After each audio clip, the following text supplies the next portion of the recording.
Welcome to Leadership Tips. I'm Susan Stamm, the author of 42 Rules of Employee Engagement, and today I'd like to talk about rule number 7.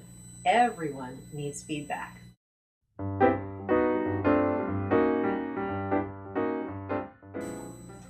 On a recent trip out of town, I spent some time in my favorite mobile office, Starbucks. Even in great organizations like Starbucks, employees can still get stuck and work can bog down due to hurt feelings that come from a lack of skill around how to offer feedback to one another. As I was waiting for one of the baristas to fill my order, I had a chance to observe one employee give a coworker some feedback.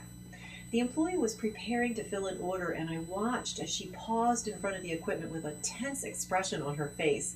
Then, without looking at her coworker, she announced in a loud enough voice for her colleague and the waiting customers to hear, "Why does everyone leave the spoons out?" Then she picked up some of the tools and loudly thrust them into the proper storage container. Just behind the employee who delivered this feedback was the only other barista working that day. It was apparent the message was intended for her by her sullen and guilty appearance. In fact, she looked as if she wanted to run and hide rather than face the customers who had just seen her scolded so publicly. I wondered for a moment how the rest of their shift was going to go as I made my way back to my work in my mobile office. I'm sure that the need for feedback, if this was a routine occurrence, was appropriate. Yet the image of the stinging encounter told me that the way this feedback had been delivered would likely produce more harm than good. Why is it so hard for us to talk about the behaviors we find unacceptable and deliver messages in a meaningful and constructive way? The truth is, we all need feedback. We all have the potential to improve almost everything we do. Therefore, there is no reason for us to become angry with each other when we're providing feedback. Wouldn't it be great if we would accept the fact that we each work with other humans who, like us, mess up sometimes?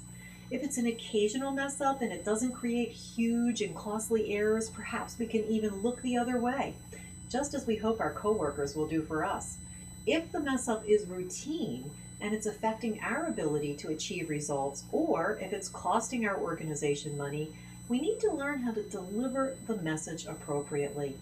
We need to focus on the behavior without emotional language or personal attacks. This can be a challenging skill for some of us to learn, but there are numerous online and classroom programs that our firm and many others offer to help people build the skills to deliver feedback effectively. Here's my call to action. As the leader of your team, you can create a healthy culture of feedback by role modeling your interest in receiving feedback from your team members. This requires that you make yourself a bit vulnerable. Begin by taking team members out to lunch and asking them what's working with your leadership approach and how you can be more effective. Imagine how the answers to these questions can help you grow as a leader if you can be open to really hearing the input.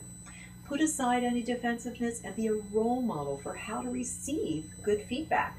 Thank your team members sincerely and report back later on a goal that you've set for yourself. By role modeling the feedback process, you are helping your team see that getting feedback has value and that all of us, even leaders, have room to grow, and that feedback is really about helping each other become our best selves. By requesting this feedback and asking for specific behaviors, you're also helping your team members get practice at providing feedback that focuses on behaviors. Today's leadership tip has been brought to you by the Team Approach. Check out the 42 Rules button on our website at teamapproach.com for a template to help you discuss and act on Rule 7 and for other resources to create engagement on your team.